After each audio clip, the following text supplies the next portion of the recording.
You're 17 years old, and you're hungry. Not metaphorically. Actually hungry. There's nothing in the kitchen. There hasn't been anything in the kitchen for 3 days. You look around your neighborhood, and you see two types of people.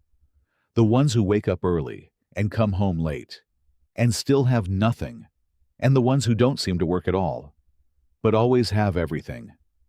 You're smart enough to know which side of that line you're on. A guy from your block, older, calm, always wearing clean clothes, walks up to you one afternoon and says 4 words. You want to eat tonight? You say yes. That's how it starts. Level 1. The runner. Your job is simple. Pick up a package from one corner. Drop it off at another. Don't ask questions. Don't open it. Don't be late.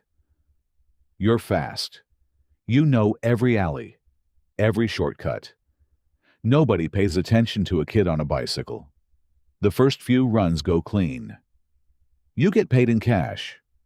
More than you expected. You feel something you haven't felt in a long time. Stability. But stability has a cost. One evening, a police car slows down next to you. Your heart jumps into your throat. Your legs want to run. But you stay calm. You keep pedaling. You look straight ahead. They drive past. You exhale. That night, you count your money and realize something. The fear is part of the job.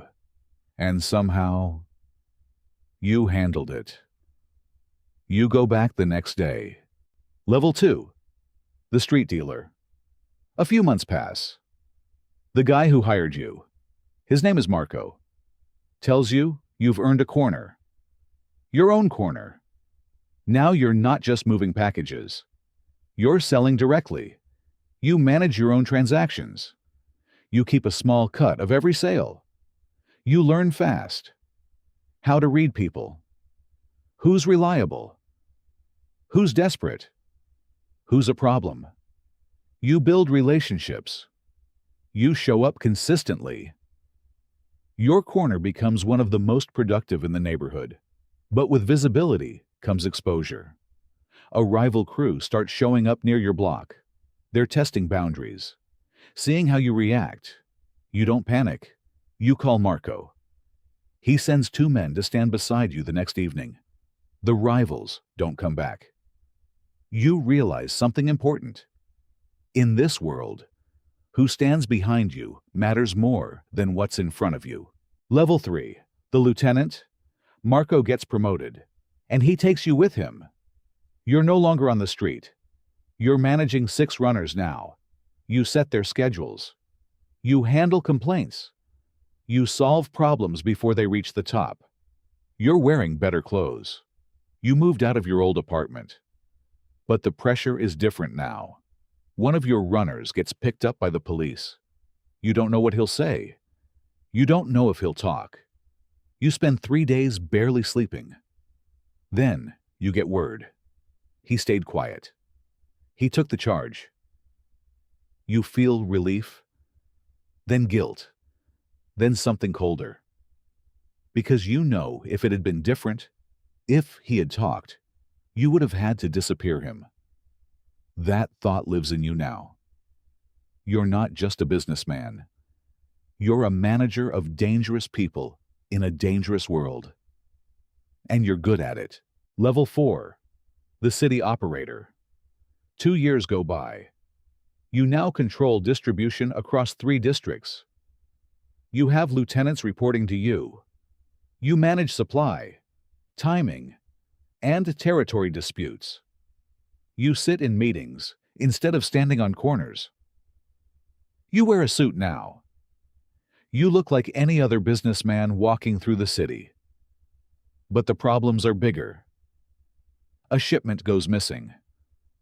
$40,000 worth. Someone in your chain stole it or lost it.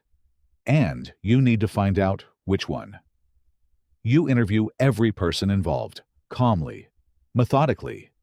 You watch their eyes. You find the man who took it. You don't react the way you would have at 17. You don't yell. You sit across from him, very still, and you tell him exactly what happens next. He breaks down crying. You feel nothing.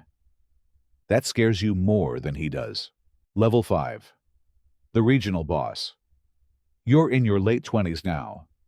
You control an entire region, multiple cities, hundreds of people in your network, most of whom have never seen your face. You have a home that looks completely ordinary from the outside. Inside, it's a war room. Money flows in from legitimate businesses, a car wash, a restaurant, a small import company. Nobody asks questions because you make sure they don't need to. But power at this level attracts attention from above.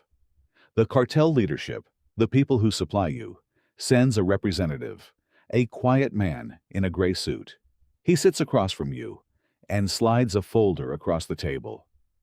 Inside is a name, a rival boss who has been undercutting your territory, stealing your clients, undermining your operation. The man in the gray suit says nothing else. He doesn't need to. You now have the weight of a decision that cannot be undone. You close the folder. You nod once. The man leaves. You sit alone for a long time. Level 6. The cartel underboss. The decision you made opened a door you didn't know existed. 3 months later, you're summoned to a meeting in another country. You fly there. Private? No questions.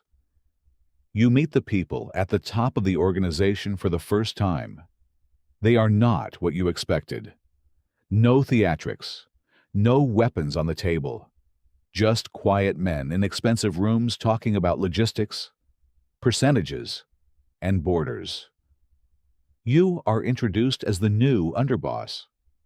You now coordinate between cartel leadership and the regional operators across 4 countries. You manage relationships with corrupt officials, port authorities, and border contacts. You are a diplomat of illegal infrastructure. The money is incomprehensible, but so is the isolation. You can't trust anyone fully. Not a partner, not a friend, not even the people who report to you. You start sleeping with one eye open, literally. Level 7.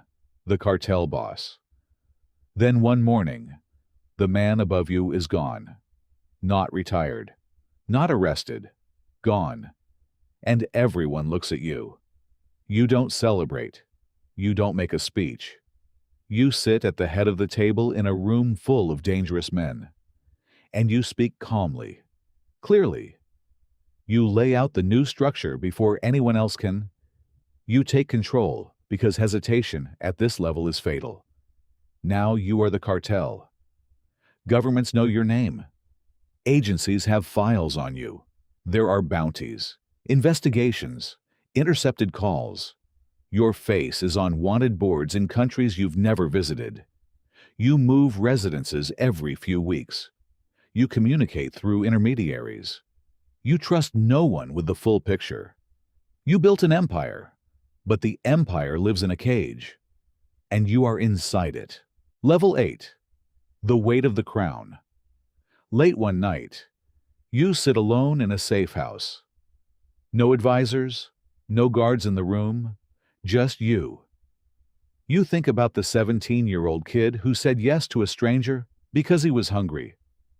You think about all the decisions between that moment and this one. The people you protected, the people you didn't, the things you told yourself were necessary, the version of you that believed this was temporary, that you'd get out before it got too deep. You never got out. You got further in. You have more money than you can spend, more power than most people will ever touch, and you have no one you can call at 2 a.m. when the weight of it becomes too much. That's the part they never tell you about the top. It's not the danger. It's not the enemies. It's the silence. You built the throne yourself, and now you sit on it, alone.